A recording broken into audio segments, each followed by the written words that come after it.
What's made you think of that? No. I was thinking I still had a wee bit of time yet before he become too dangerous for me to bed you.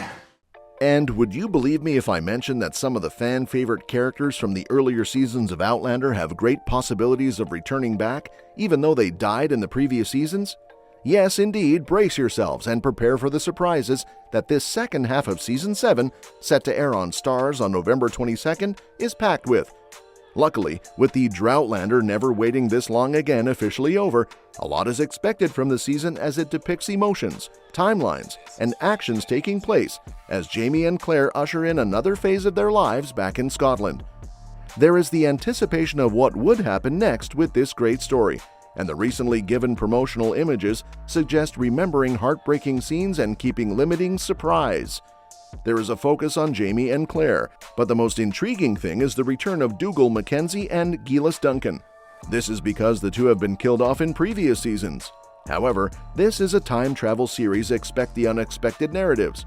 How can the return of all these people be helpful or do harm to our heroes who are in Scotland anyway, and what challenges await them there? The first half of Season 7 closed with all the members of the family, particularly Jamie, Claire, and young Ian, taking the long-delayed trip back to Scotland after crossing over the American Revolutionary War. However, Meryl Davis, the executive producer, nails it by noting that the second part of the season is more of a breathless viewing adventure. The second half is even more exciting. It's like the second half does not give you time to breathe, she told Digital Spy. There is also the factor of extreme strain, as tremendous hurt is associated with the marital test that Claire and Jamie are enduring. Rarely have the high stakes felt more pronounced than they do in this case. The series synopsis gives a sneak preview of the conflict to follow. The dangers of the Revolutionary War force them to choose between being with their dear ones or fighting for the land that is now theirs. This precarious state of slave and free, of love and loyalty implies that some decisions reached may be at overbearing costs, bearing in mind especially the characters of Jamie and Claire. Their relationship has survived trials before, but this time, while fighting a war and wanting to be with their family, the steps they take may transform their existence completely.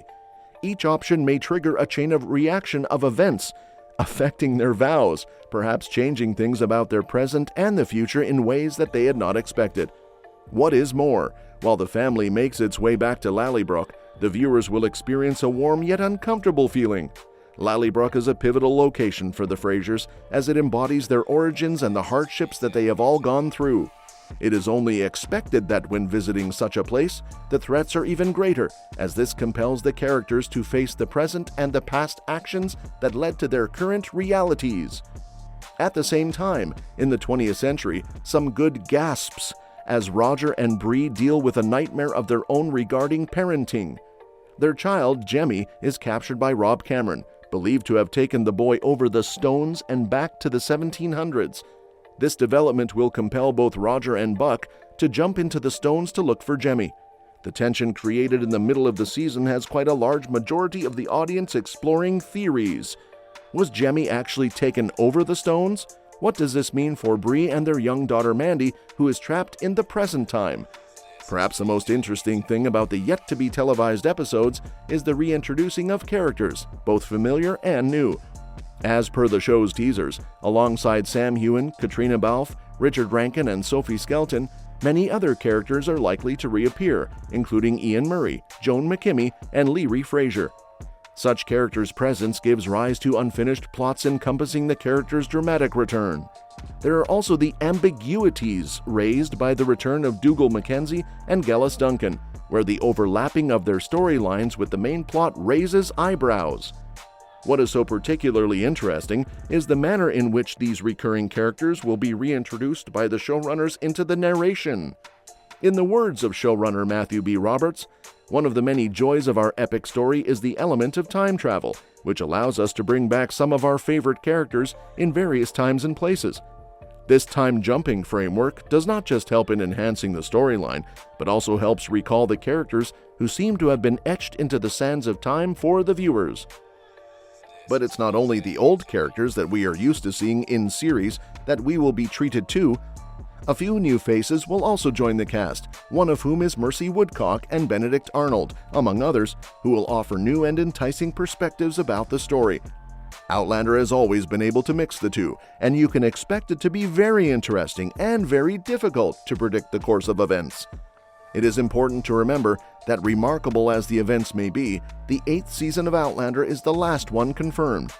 In light of this information, the final season of Outlander would begin production, which possibly means that the ending of the series encased in author Diana Gabaldon's books takes a different turn.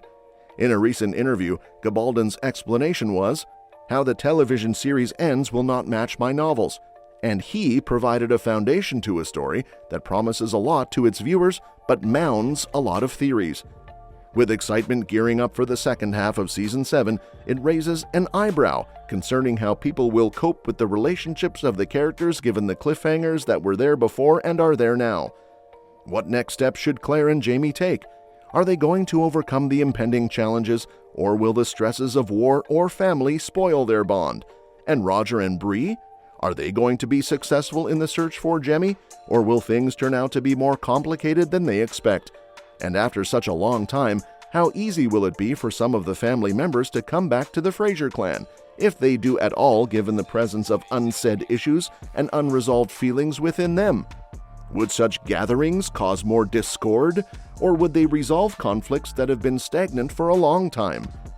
All things considered, the forthcoming episodes are expected to deliver soaring emotional intensities against the captivating historical context that has always been characteristic of Outlander. Therefore, as the day of easing the tensions scheduled for November 22nd approaches, it is time to open up and express your views. What are you most looking forward to seeing? What character return is your most upbeat about? And in your opinion, how do you see the series coming to an end after such an epic? I know these are many questions, but they work. Let's go to the comments section and engage. We will suppose to be delivering new articles regarding Outlander Season 7 Part 2, which is quite interesting, and looking forward to the screening. If you are also feeling impatient as to what will happen next and how the story progresses, please do me a favor and subscribe to this Outlander-related website so that every cultivated individual gathers this knowledge. Worry not, there will be new characters, new sides, and quite unexpected resolutions. The trip back to Scotland will definitely leave a great impact, and also some partners who have been definitely around for quite a long time and who will make a whole lot of difference. England, here we come, and I can assure you that you will not want to miss a single inch of this exciting experience.